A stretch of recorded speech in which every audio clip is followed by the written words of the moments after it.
महाभारत से जुड़ी अधिकांश कथाएं यह बताती हैं कि महाभारत युद्ध होने और पांडवों को तबाह करने के लिए दुर्योधन के मामा शकुनी ने कई चालें चली, चाहे वो चौपर में छल से हराना हो या लक्षागृह में जलाकर मारना। हर कुटिलता के पीछे शकुनी का हाथ रहा है, लेकिन वह ये सब सिर्फ अपने भांजों के लिए कर रहा, ऐसा बिल्कुल नहीं है। कई कहानियाँ ऐसी हैं जिनमें कहा गया है शकुनी अपने खास कार्य के लिए कौरवों के साथ था।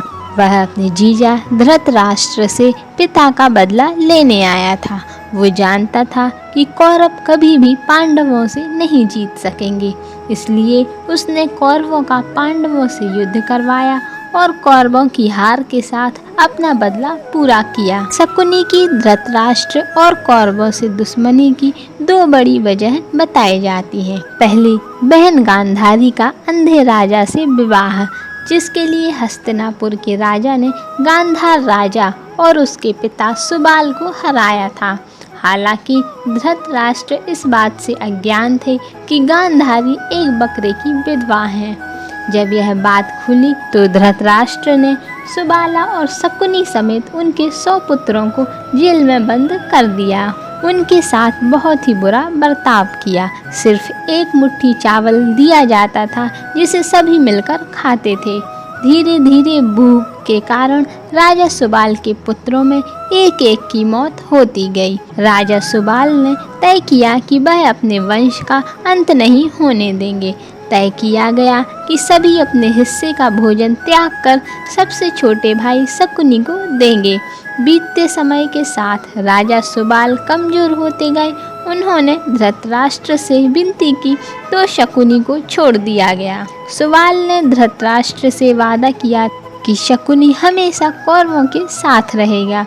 धृतराष्ट्र ने इसे ससुर की अंतिम इच्छा मान ली और शकुनी को हस्तिनापुर ले आया, लेकिन शकुनी कभी इस अपमान को नहीं भूला। बीमार पड़ चुके राजा सुबाल ने मरने से पहले शकुनी से कहा था कि वह उनकी रीढ़ की हड्डी से चौपर के पासे बनवाए। यह पासे उसकी इच्छा अनुसार चलेंगे। राजा सुबाल चाहते थे कि इन्हीं पासों के जरिए धृतराष्ट्र का वंश समेत अंत हो जाए। साथ ही शकुनी का एक पैर भी मूर्छित कर दिया ताकि उसे पिता का ये वचन हमेशा याद रहे और वह अपने पिता भाइयों का अपमान कभी न भूले। शकुनी ने पिता की इच्छा पूरी करने के लिए पूरी ताकत लगा दी। उसने पांडव और कौरवों के बीच जब जब चौपर का खेल हुआ, पिता की रीढ़ की हड्डी से बने पासे ही इस्तेमाल किए। युधिष्ठिर सभी भाइयों समेत अपनी पत्नी द्रौपदी को हार गए। उसके बाद द्रौपदी का चीरहरण हुआ। वह आखिर में युद्ध का कारण बना। शकुनी कौरवों को विश्वास में लेने के बाद पांडवों के साथ युद्ध में धकेलने के लिए हर चाल का सूत्रधार बना। यह सब शकुनी ने ही करवाया था।